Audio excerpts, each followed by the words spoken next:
Ready? Are you live? We are live. Okay, good morning, Kahal Kadosh. Tizkol Shanim Rabot to everybody. Thursday, the 4th day of Hanukkah, corresponding to the 28th day of Kislev, the 26 days of December 2019. Special breakfast and class today, graciously sponsored Le'ilui Nishmat Natan J. Franco Nissim Ben Mazal Alav Shalom, graciously dedicated by his loving family. Iratzon that the words of Torah and Berachot be Le'ilui Nishmato. Amen. So before we continue discussing different messages and ideals of Hanukkah, we are going to continue with the understanding and explanation of the beautiful song Ma'osur Yeshuati. As we discussed in the introduction yesterday, this song was written approximately over 1200 years ago, give or take, even a bit less. We do not know who was the actual composer of this book. The only thing we know about him is that he lived after the miracle of Hanukkah, and we sense that his name was Mordechai. And the reason why we say this, and I'm not referring to Mordechai from Megillat Esther, but the way the song is written, the first paragraph begins with a Mem, Ma'oz, the second Ra'ot, the third Devir, the fourth Kerot, Chav, and the last Yevanim. That makes up the word Mordechai. And if the tradition of writing songs, for example, if you look at the red book of songs or the blue book of Pizmonim, you many times are able to decipher the name of the composer by looking at the letters of the paragraphs.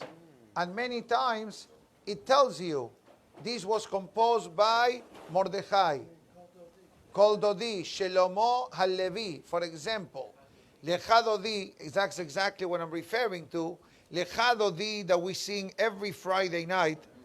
How the composer was Rabbeinu Shelomo HaLevi Al-Kabetz.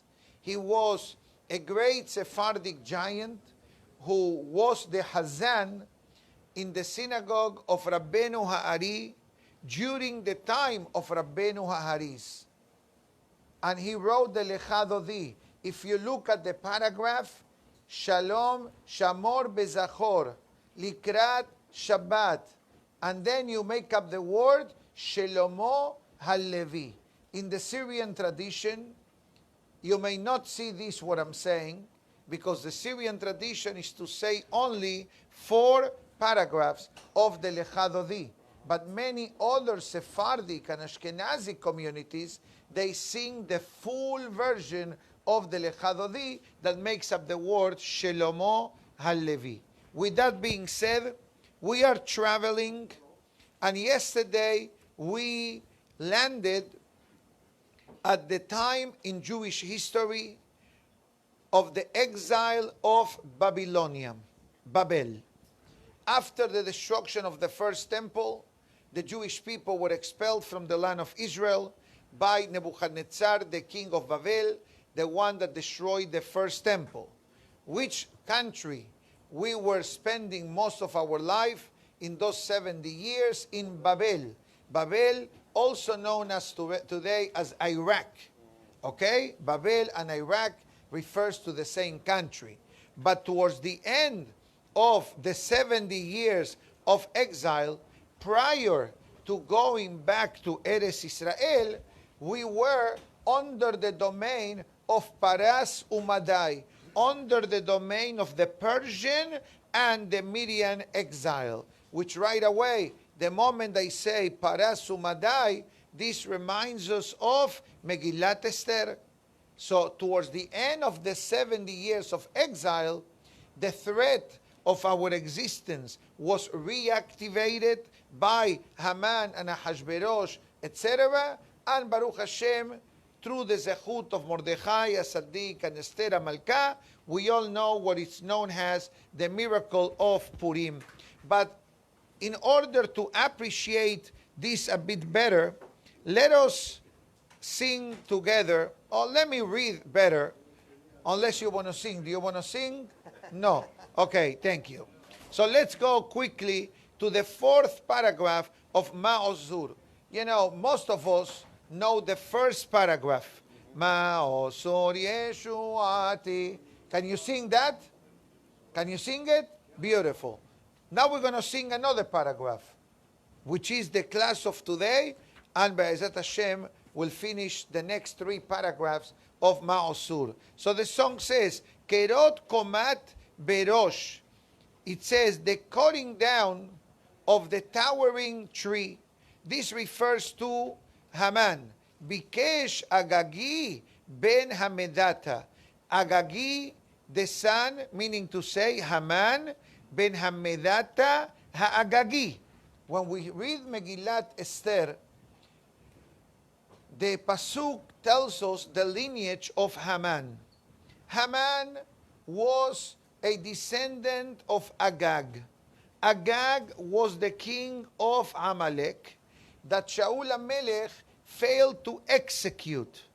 And that failing, regretfully, caused Shaul to lose the kingdom.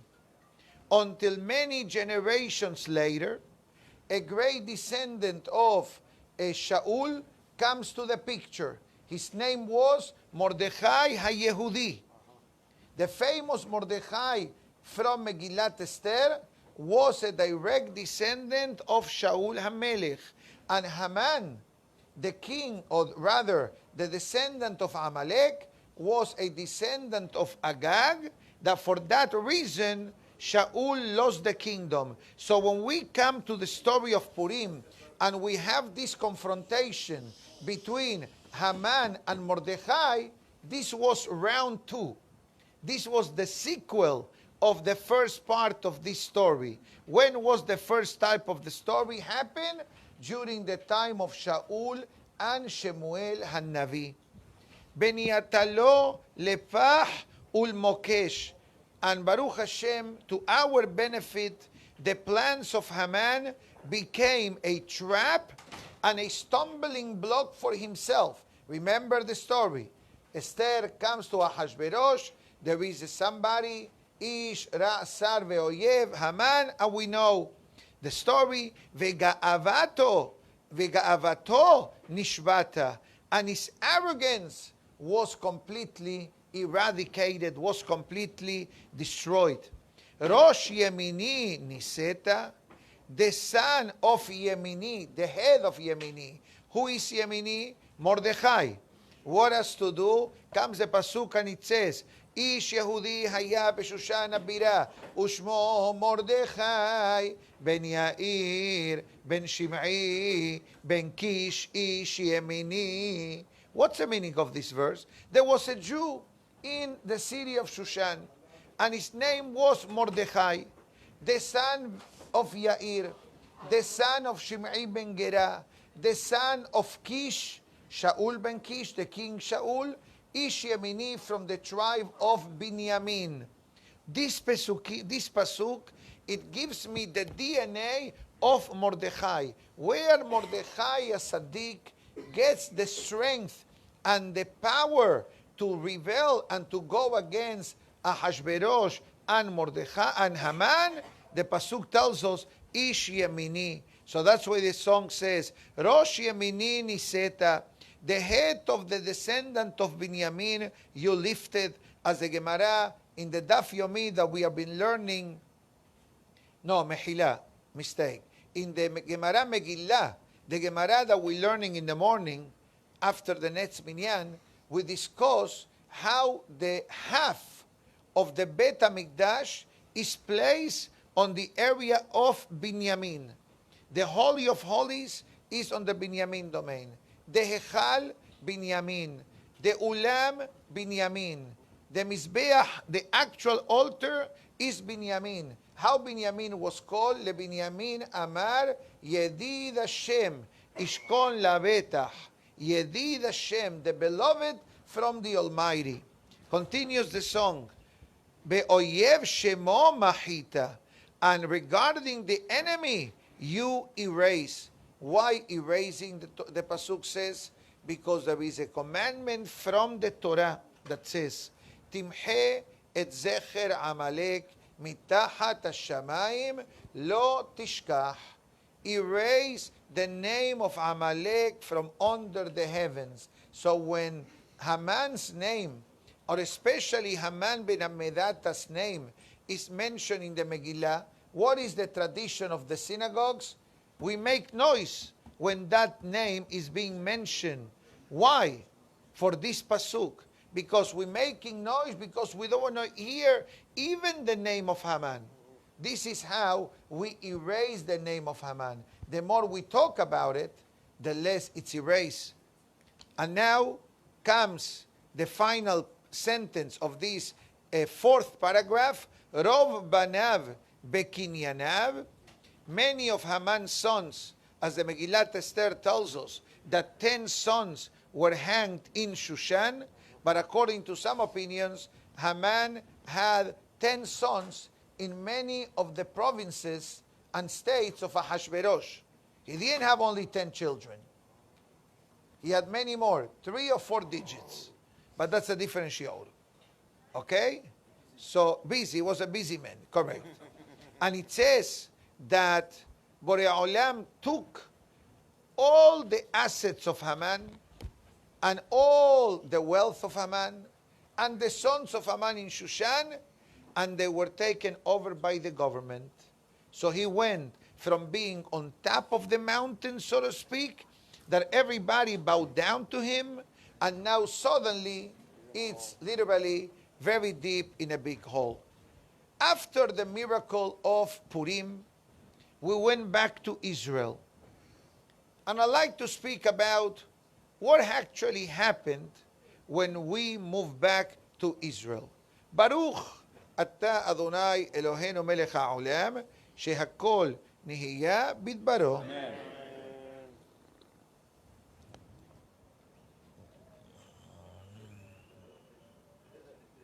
Okay.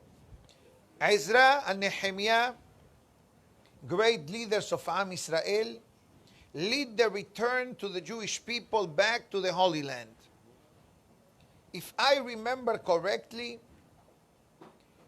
there was not a lot of excitement of going back to Israel, regretfully. Why not? Short answer, assimilation. Out of 10 marriages, 7 had halachic problems. Gemara Kiddushin, chapter 4. Asara Yohasin alu mi Babel le Israel. Yohasin, it means, in English it will mean like, I don't want to say the word degrees, but pedigrees. Different labels. 10 labels. Kohen Levi Israel, Mamzer, Halal, Avadim, Kotim, Shetukim, Asufim, Netinim. 10 different labels of Yehudim. Thank you so much. Thank you so much. This must be from somebody in the restroom. Okay, he's going to come back. He needs to give me a couple of simanim to get it back. What is iPhone 13? No, Mehila. Samsung. I apologize for the confusion.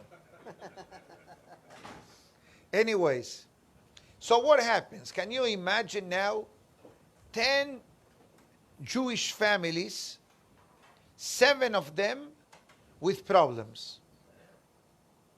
From the 7, 1 we can say it wasn't a problem by themselves, but definitely a question mark for some halachic matters.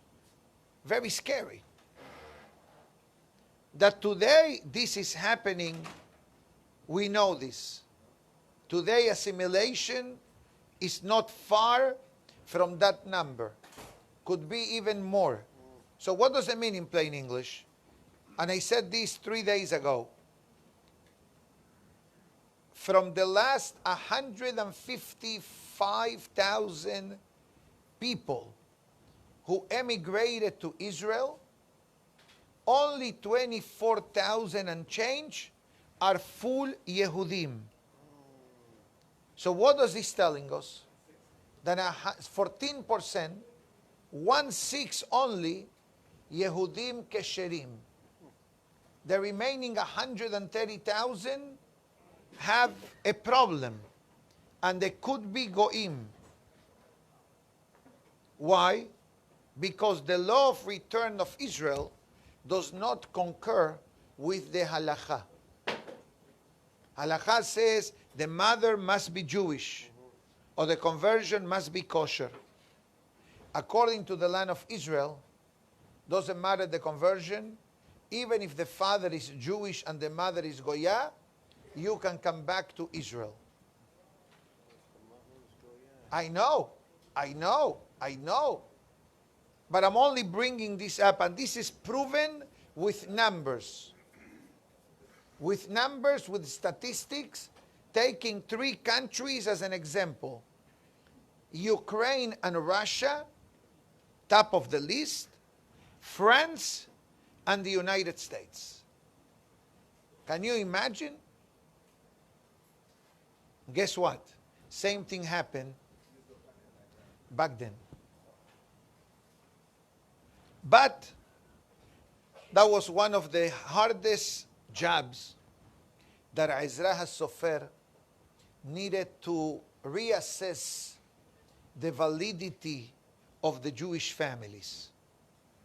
But let's go to the happy statement. After that happens, we begin with the building of the second Bet HaMikdash. We already know from previous classes that there were a lot of discrepancies between the first temple and the second temple.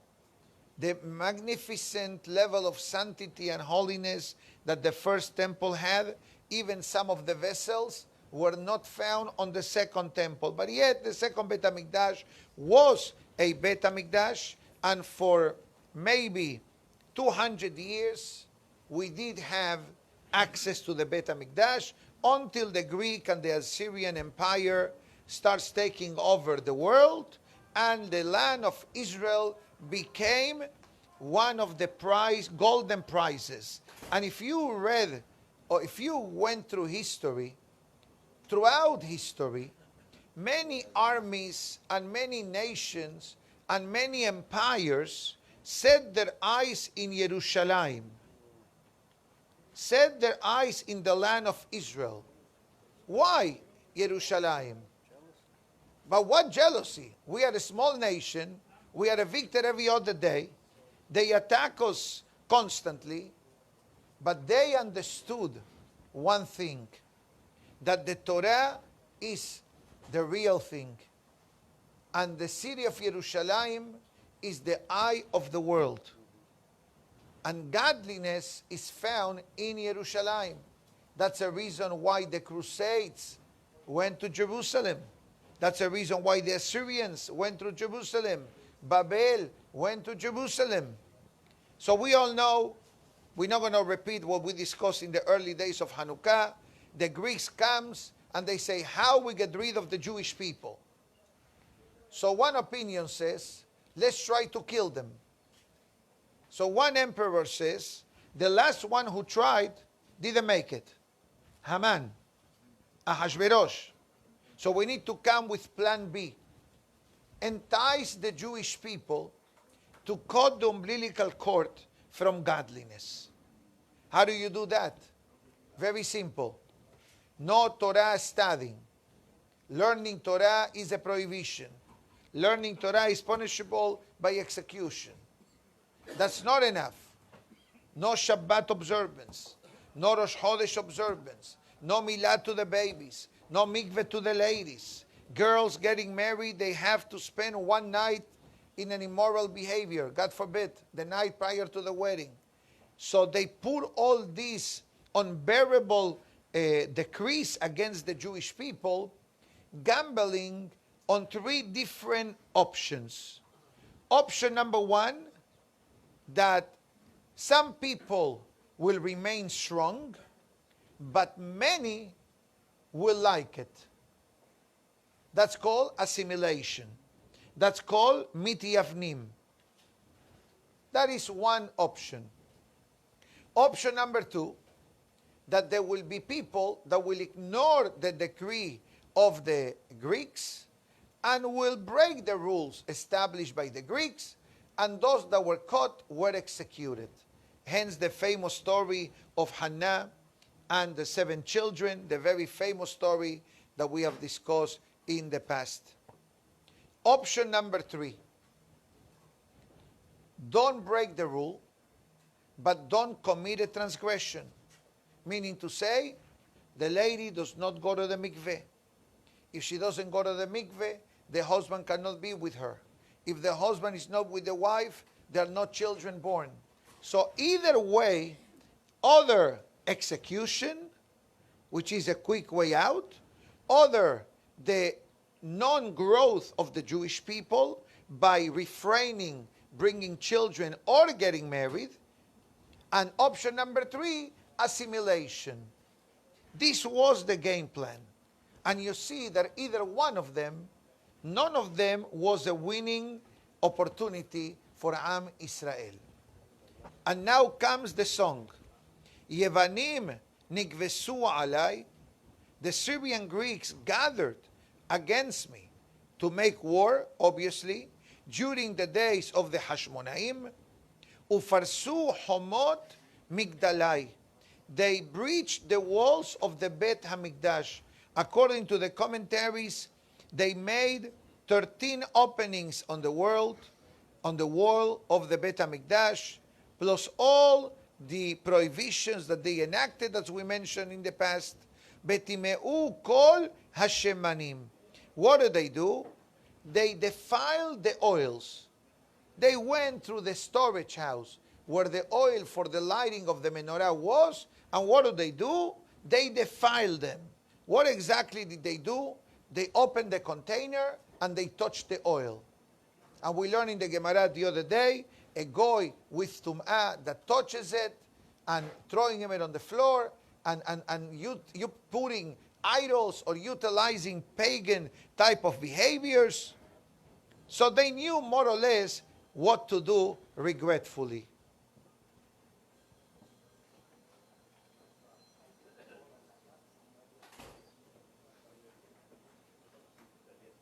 Se encontró el teléfono en la sinagoga. The owner called. Let's hope he comes. But comes the happy ending of the song, this paragraph, and it says, Uminotar kankanim, from the remnant of one, Naasa shesh nes mehila lashoshanim. A miracle was performed for Bnei Israel. The song calls the Jewish people Shoshana. This comes from Shir HaShirim. Keshoshana ben hochim, ken drayati ben abanot. Keshoshana, like a rose among the thorns. We're inspecting the file, so they're going to be signaled. Got it. Worry about it. Thank you. So, the building department is telling us that the fire department is conducting an annual testing. So if you hear the alarms or all kinds of strange noises, it's not a drill, nothing to worry about. Remain seated and let them do whatever they need to do. Let's continue. Bnei Bina, Yemei Shemona, in commemoration of this miracle, Bnei Bina means to the Hachamim, Kaba'u Yemei Shemona, 8 days, Kaba'u Shir Urnanin. They establish songs and jubilation, Hallel, Yehishem, no eulogies, no fasting, festive meals, fried food, as we learned for the past few days. This is the way the Gemara describes in Masechet Shabbat 21b. That's where the Gemara discusses the concept of the miracle of Hanukkah. But now comes the newly added paragraph after this song was originally written. So we mentioned the 5 paragraphs that we read makes up the word Mordechai. The 6th and final paragraph makes up the word Hazak. Hazak means be strong. So I like to share some of the introduction to the final paragraph because this final paragraph it's related to us. To us doesn't mean by name and address, but by means literally the generation of Galut and the generation of Mashiach's arrival. Mashiach didn't come till this minute. So whatever happened in the past, whatever generations came and go and went, okay, khalas. We are the people. We are the world, as the song says. You know the song? Good. Okay? We are the people. I'm not going to sing it. I can make a misheberach if I sing it. I'm not going to sing. It was a free performance. Okay? Yes, I was a child once. And I remember that song from childhood. Anyways, of course I heard you. Thank God.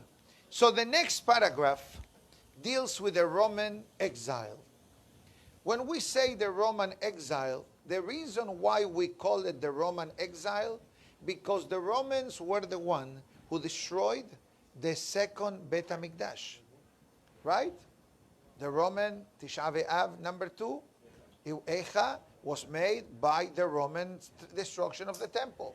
So since that day, we are traveling the world.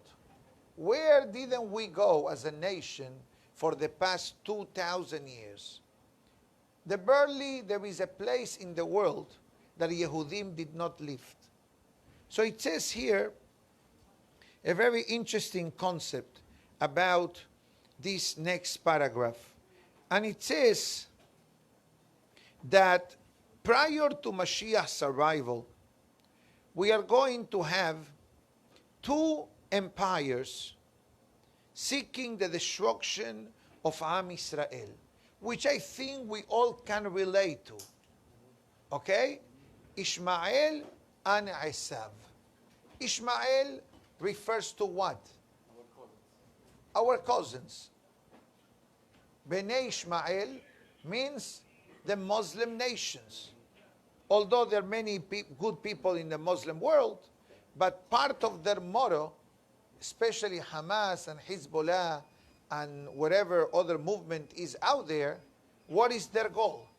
Wipe out Am Israel. Anti-Semitism, regretfully, it has Tehiyat HaMetim. Rabotai, we, I should say, cannot be oblivious to what's going on. There is a lot of things that are going on. Perhaps the news hides them under the rug, but there were attacks, physical attacks against Jewish people for no reason. Monsey, Flatbush, Midwood, Jersey City, Cleveland, Teaneck, inside of a kosher bagel store. Follow the news. Follow the Jewish news. Don't follow the mainstream media. Yes, thank you for the reminder. Okay? Okay? But this is the reality of what's going on today. Who there, as a Gentile, will go ahead and attack a Yehudi the way it's happening today? Very scary, an eye-opening. Thank you. An eye-opening. And I'm not telling you to change anything, because I don't think we can change. But definitely we can change. Okay, for those watching or listening the classes, do not worry, nothing happened. It's a test by the fire inspection. Because people watching, they hear the alarm, they get concerned. They text me, Rabbi, what happened in the class? Nothing happened. Everything is fine. That's it. Yes, Baruch Hashem. Anyways, so definitely praying for Mashiach's arrival. It's definitely a great idea. Doing more chesed, doing teshuvah. Even last week, the shul in Los Angeles, I forgot to say that. Regretfully, Baruch Hashem, there was no loss of life. There were no casualties. Nobody got hurt. But still, it was very painful to see the pictures of the Sefer Torahs on the floor, on the Talletot, on the Sidurim, on the doors, and so this is a reminder, I think, Rabotai, that this is another temporary step of our existence as a nation. And I'm sure that everybody may feel in a way similar to what I'm saying, or saying, nah, in America will never happen. Guess what? It's happening. It's happening. It's happening. Regretfully that is happening, but also can serve as a reminder that we are visiting this part of the world. We are on a visitor's visa, and our permanent resident, Be'ezat Hashem, will be in the Holy Land of Israel when Mashiach's arrival. With that being said, let's read together, Be'ezat Hashem, the final paragraph of Ma'oz Sur. And the song says, Hasof Zeroa Kochecha. The pasuk says in the book of Yeshayahu, Hasaf Hashem Zeroa Kocho le'ene kol hagoyim. Hashem will bear his holy arm in the sight of all the nations. Bera'u kol hafse'ares et Yeshuat Elokenu. And the entire world, even those continents which are far away from where the action is, will witness Mashiach's arrival. Today is very easy. FaceTime, Skype, right? WhatsApp video, social media. That's it. You can be in Antarctica and watch the class. I don't even know who is watching today, from how many people, how many places, but occasionally they send us greetings. And we have had places, Vietnam, Australia, Berlin, Tampa, Brooklyn, many, not one or two, Benporat Yosef, a lot of people watching. Thank you, thank you. This is part of the world of technology. So we are able to understand, yes, you can be in Antarctica and you can see live what is happening in other parts of the world. And therefore we ask the Almighty, Bekarev Kesa Yeshua, Borei Olam, please hasten Mashiach's arrival. Nekom nikmat dam abadecha, avenge the blood of your servants Am Israel that has been spilled through the years of Rome and Christianity. Many times we talk about the Muslim nations, but what about the Christianity movement? Do you think that their hands are clean against the Jewish people? I'll tell you a secret. They are dirtier than the Islam. Sure. The Crusades, the Inquisitions, what do you think? There were hundreds of thousands of casualties. So this includes all of the above. And those that are not mentioned, we'll talk about Christianity and Islam because these are the more, we can say, current, so to speak, religions. But throughout history, how many religions were there? And they all emanate from Judaism. From Am Israel, from the Torah, there were many branches. Islam, Hinduism, Buddhism, all these different things that finish up with the ism. Ki orka lanu hayeshua, because the time of our salvation has been overly extended. In other words, even if you put together all the exiles from day one, Egypt, 86 years, 40 years in the desert, 400 years until we build the temple, 70 years in exile. How much is that? No, more, because we have 410, 1200 years, all included.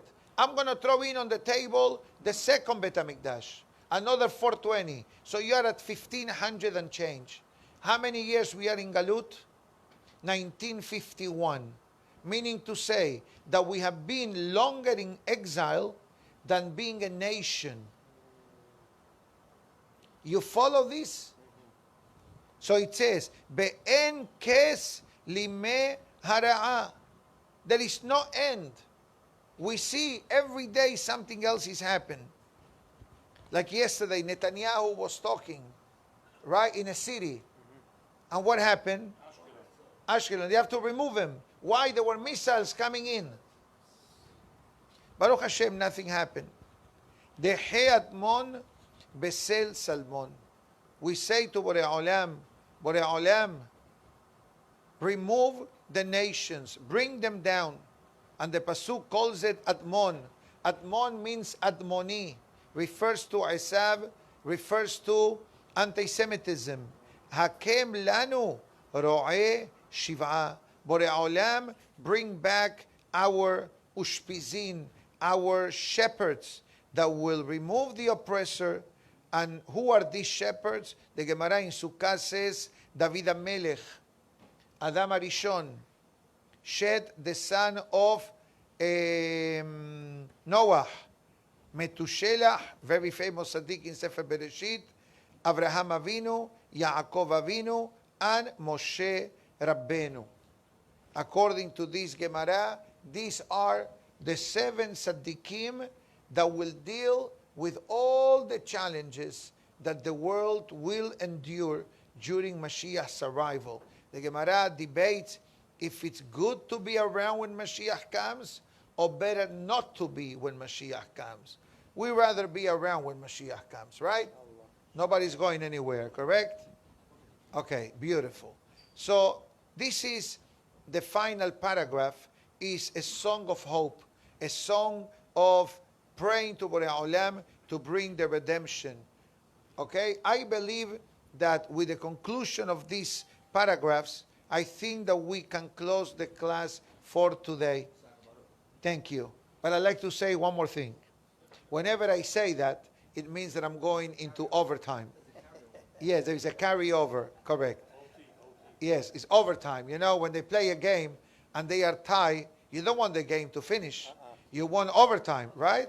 So this is double overtime, especially that Miami is going to host the Super Bowl, right?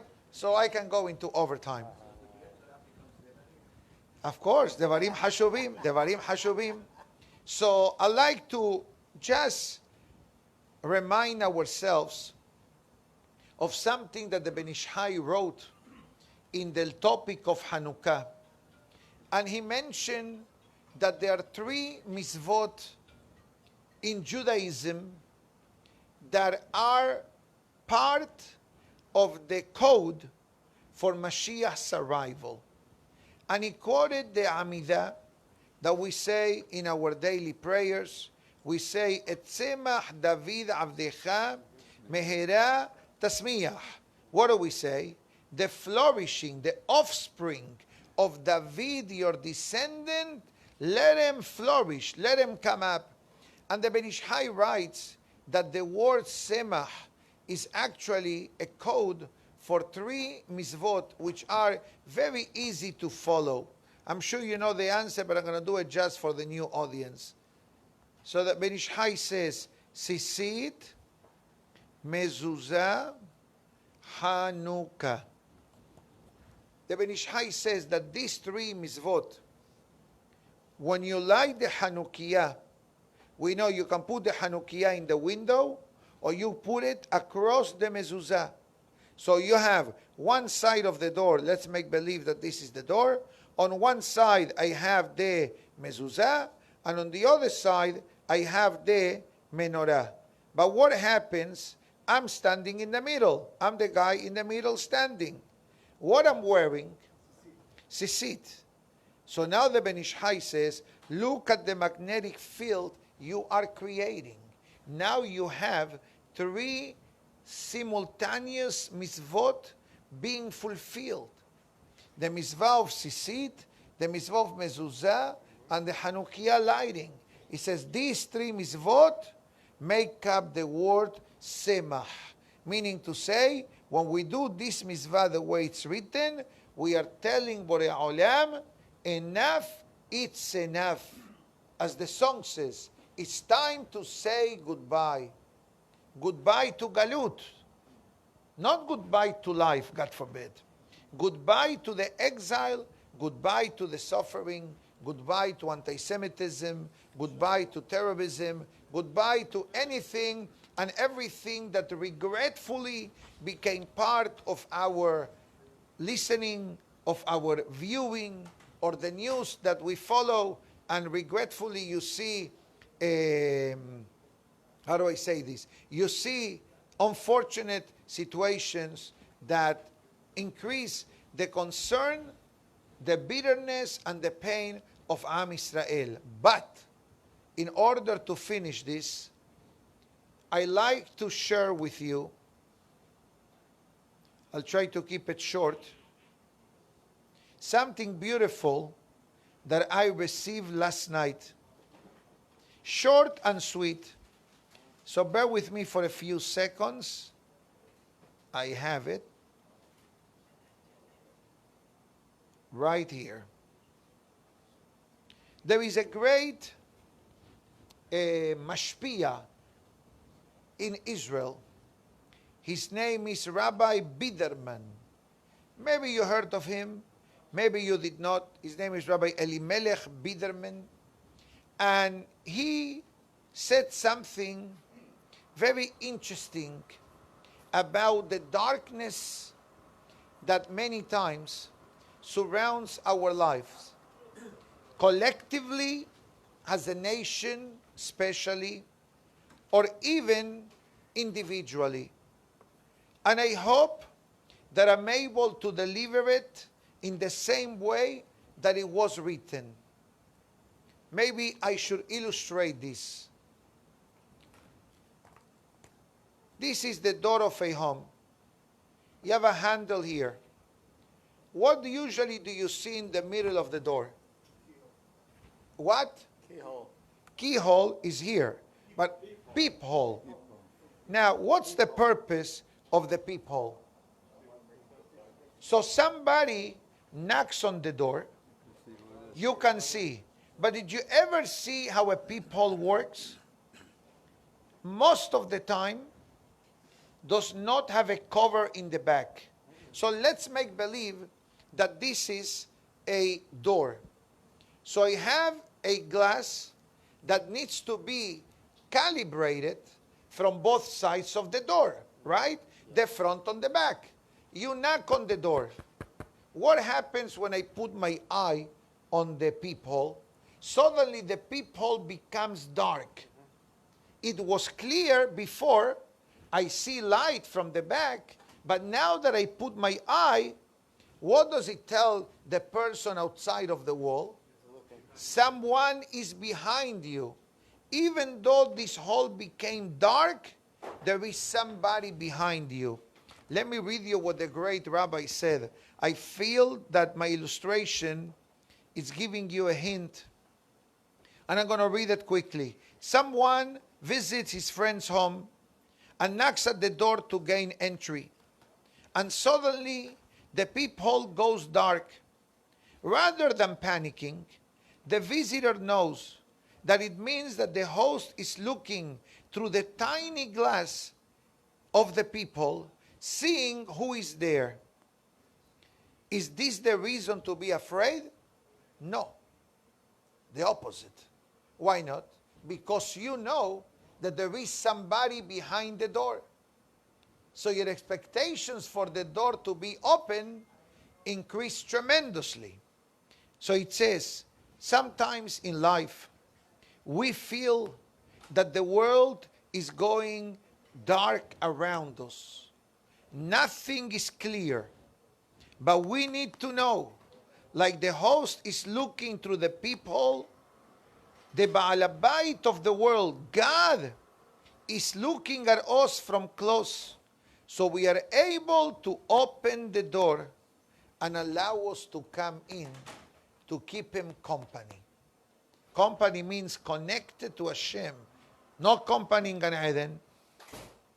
I find this very uplifting and very, very meaningful. What he's trying to say in plain English is, even though things are dark, but don't forget that the darkest hour of the night is before sunrise. And yes, this is getting complicated. Look at the map of the world today. Look at the map of the world. What continent or what country can say everything is fine? Probably no one. Probably no one, for many reasons. Political, socioeconomics, inflation, currency, terrorism, anti-Semitism. But I think that God is giving the final touches of this paint known as the world to finally show us the great picture of Mashiach's arrival. Be'ezat Hashem, may the light of Hanukkah bring light, happiness, holiness, and godliness in our light with the ultimate redemption, with Mashiach's arrival. B'meira v'yamenu. Amen. Have a great day, everybody. Rabbi Hananiah ben Akashia Omer, Ratzah Kadosh Baruch Hu lezakot et Israel lefichach.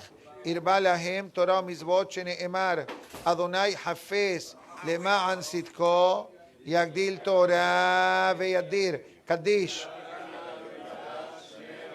אמן.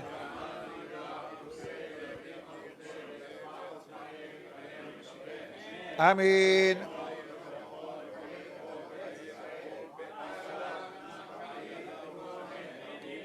אמן. יהא שמי רבה מברך. לעלם ולעלמי עלמיה יתברך, ישתבח ויתפאר ויתרומם וינשא ויתהדר, תעלה ויתהלל. אמן.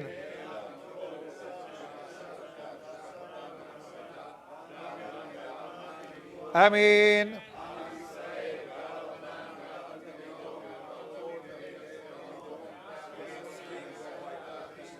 די ויתרה הדם ודי בכל אתר ואתר.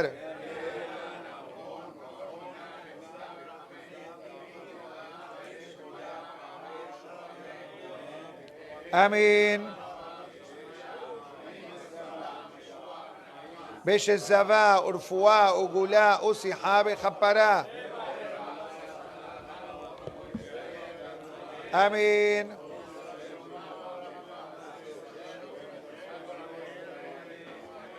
אמן.